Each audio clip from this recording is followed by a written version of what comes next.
Bismillahirrahmanirrahim. When things go wrong.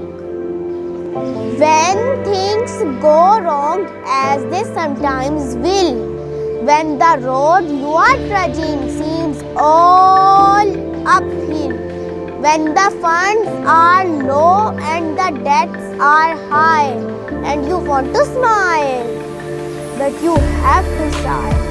When fear is pressing you down a bit, rest if you must, but don't you quit. Life is free with its twists and turns, as every one of us sometimes learns.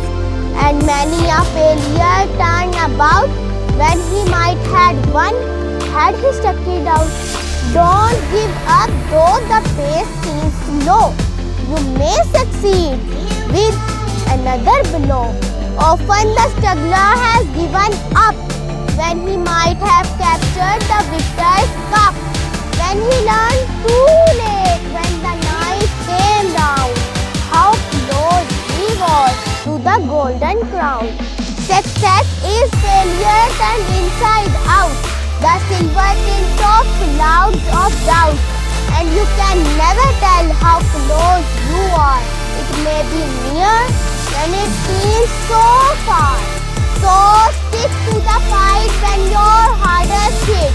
It's when things seem worse that you must not quit. For all the sad words of tongue or pen, the saddest are these: it might have